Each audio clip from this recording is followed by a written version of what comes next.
welcome to a special episode of Paranormal. I'm your host, James Salcido, and tonight I'm continuing my review of the Twilight Zone TV series. As always, you can find all episodes of the show along with links to social media and other ways to contact me at the podcast page, and that is salsidoparanormal.podbean.com. That's SALSIDO paranormal.podbean.com. Always happy to hear from you all, whether you have comments or questions or topic suggestions or accounts of paranormal experiences, whether they're your own or from others that you trust. Happy to either read those or have you join me on the show to talk about them. Thank you all for listening, whether you are here for the live streams on Discord, or if you listen to the podcast or YouTube feeds, or on the Troubled Minds Radio Network, KUAP Digital Broadcasting. There you can hear replays of 2 episodes of my show every night at 6 p.m. Pacific, 9 p.m. Eastern, right before Troubled Minds Radio comes on. And as always, I want to thank Michael Strange, host of Troubled Minds Radio, for having me on the network and putting all my shows up there. As always, if you want to help the show, there are some different ways to do that. You can share the show with others and rate and review it on your favorite podcast platform. You can also find books I've written over on Amazon, paranormal fiction and nonfiction. You can also sign up for the Patreon page, any paid membership level there, and get 2 extra episodes of true paranormal stories from the web every week as much as possible. Or you can just make one-time donations through PayPal. Support is never expected but always appreciated, as there are expenses in making these shows, from equipment to research materials to travel expenses in some cases. And I think that covers everything. So again, this is part of this series on the Twilight Zone, the original series. And making our way through some episodes here. And tonight we're starting with episode 11 of season 1. And that is Time Enough at Last. This one, I won't have a ton to talk about in this one, other than the plot, but I think it's still good to cover it. So it's focused on a bank teller and avid reader, Henry Bemis, Bemis, and he's reading a book while he's serving a customer, and he's so into the book that he's into talking to the customer about the book that he makes a mistake that she has to tell him to correct, and he does, and he gets called back to his office, to the boss's office, for sort of not focusing on the actual job. And the boss even tells him that Henry has been spotted going into the bank vault to read sometimes, which he has done. And he gets home to his wife, who is also has some complaints about his reading and just constant reading, never stopping to read. And she complains that he wastes far too much time on reading. And so in a cruel joke, she asks him to read poetry to her from a book. And he opens the book and finds that everything has been crossed out. And and then when he realizes what has happened, she actually takes the book away from him and tears the book apart, tears all the pages out of the book. So the next day, Henry goes back to his job, and he has his lunch break in the bank's vault. And it's basically the only place in the building where he won't be disturbed while he's reading. And minutes after he sees a newspaper headline talking about a hydrogen bomb that's capable of total destruction, there's an enormous explosion outside, that shakes the vault and knocks him unconscious. And when he wakes up and puts his glasses back on, he finds that everything outside the vault has been destroyed. The entire city, as far as he can tell, has been destroyed. And no one is left alive except for him. What's really odd about this, though, I don't know if this is done intentionally or not, is, and it may be a sort of a content thing where they couldn't do it. I was surprised that there wasn't any like even any hints of visual hints of anyone's sort of, and not to be morbid, but their bodies, their remains anywhere in the area. And so that made it a very odd world to walk back into and to see as he's wandering around. And of course, he's Henry Bemis, of course, now is alone, as far as I can tell, in the ruins of this city. And he's isolated. There's no one around, but he has free reign over this city, and he figures out how to he finds canned food, and he finds basically things that he would need to survive. And he tries to find anyone else that has survived, but doesn't find anyone in the show or in this episode. I imagine that, and given enough time, like in an actual that kind of situation, you probably would find someone eventually. But in the show, he doesn't find anyone. And so at one point, he sees the ruins of a public library in the distance, and he goes there and finds that most of the books are still intact. And so in a way, despite this terrible event that has happened, now he is in his element. He is with all these books, and he realizes he can read them without interruption. And this, of course, comforts him quite a bit, and he's not as freaked out anymore about what happened, even though I'm sure he still is. But he goes to pick up a book, and as he does this, he stumbles, and his glasses fall off and break. And he picks up the frames of the glasses and finds that the lenses are broken. And so now he can't read any of these books anymore.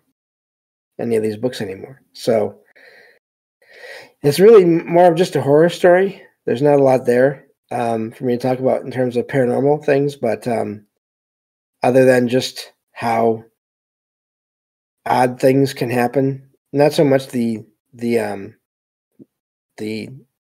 destruction of the whole city, but how small things happen that can change the rest of at least parts or the rest of a life in a matter of seconds. And so yeah, that was a good suspense horror episode there. Does make me wonder if that kind of thing were to happen. I mean, I would think you would feel sort of all the energy of all the people around that have been there somewhat to some degree. But yeah, so I don't have a lot to say on that one, but I guess that means we can move on to the next one here. Just because there's not a lot there. I mean, you do hear about things happening at random for good or for bad that seem to be random, that change everything. And sometimes I wonder, I'm sure in some cases it's just the way gravity and physics and all that works, but other times I do wonder if there's more to things than that, to some things, to some events than that. So I guess that's my one little paranormal tie-in to the episode. So moving on to the next one here. I only have one more left pulled up, but I can get two more out if there's time. This is episode 12, of season 1 of the Twilight Zone.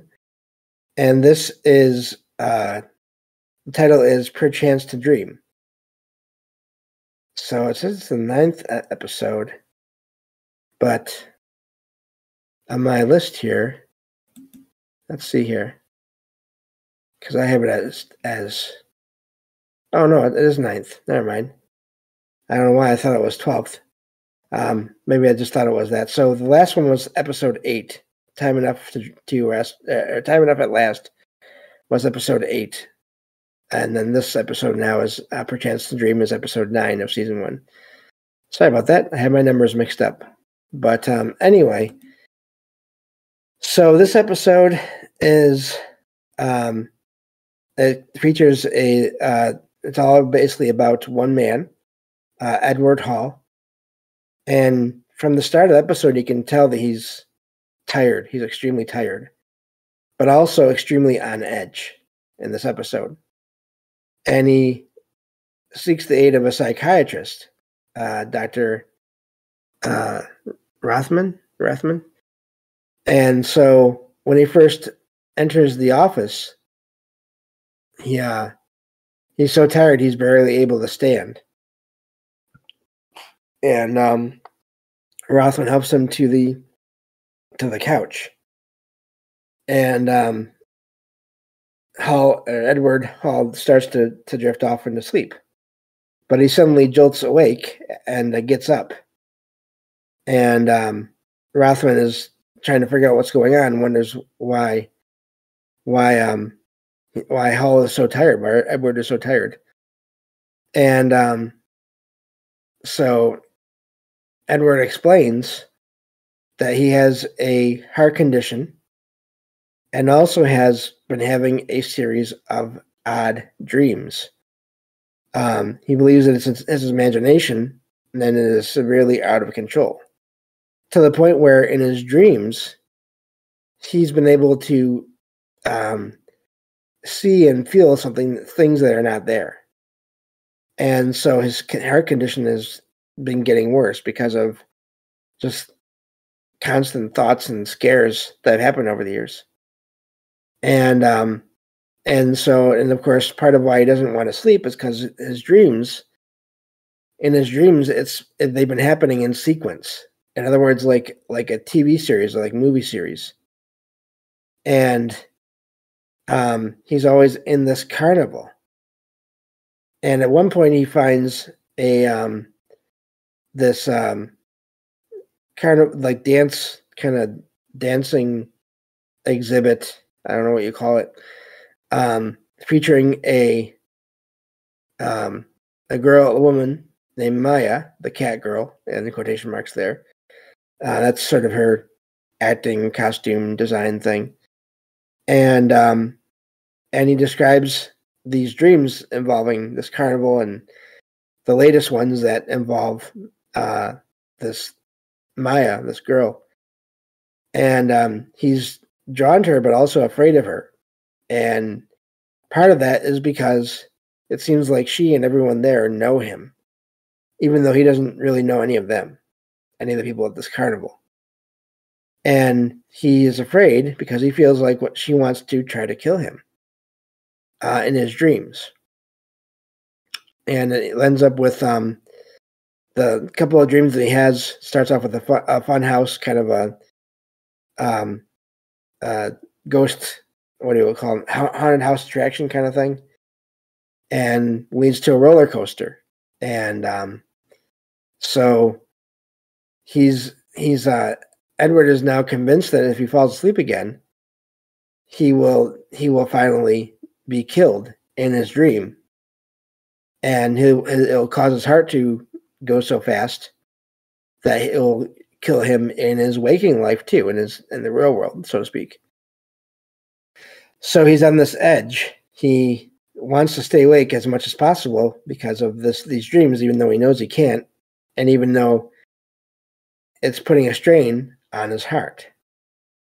So he starts to leave the office after telling Rothman that basically, you can't help me, really. No one can. And when he tries to leave the office, he notices that Rothman's receptionist looks exactly like Maya.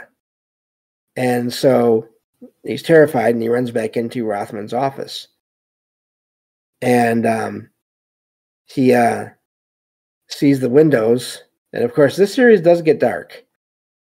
And so that's just a little bit of warning. He sees the windows and jumps out of them. And the show fades and reveals him still in the bed, in the couch, in Dr. Rothman's office. And it turns out that the point where he laid down in the office, everything that happened after that was a dream. But the show ends with him dying, basically passing away in his sleep of a heart attack as well, in this doctor's couch. And so, and they have no idea what's been happening. All they know is that she came in and was on edge and laid down and then passed away. So they have no idea. In other words, Hall never told them in the real world, so to speak, what happened. And the doctor and the receptionist think that he died peacefully. So this one is amazing, just in the dream aspect of it. I mean, it's a horror story, obviously, but it is still amazing because you have this blurring of reality and the dream world and them seeming similar. And then in the very end, the last dream being a version of the room that he was in, the place that he was in, that Edward was in this episode here. And of course, when he walked into the office near the beginning of the show, the receptionist didn't really look like this dancer that he'd met in his dreams. But later on in the show, she does. It's like she changed appearance somehow. But this is this idea of the dream world being more than just dreams, or dreams being more than just dreams. There is something to that. Whether you want to go with, there are so many other things in that you could call paranormal that seem to be connected to dreams.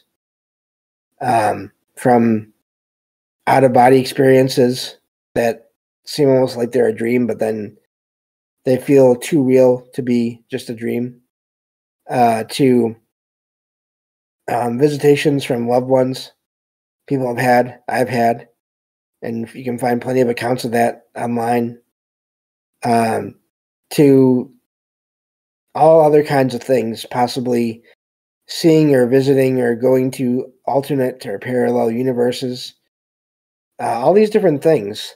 If you listen to, I definitely recommend listening to Trouble Minds Radio, because that topic does come up on that show every so often, about how something to do with our sleep or our dreams, that state of being that state of dreaming, or that state of the mind or the brain while you're sleeping, seems to be sort of a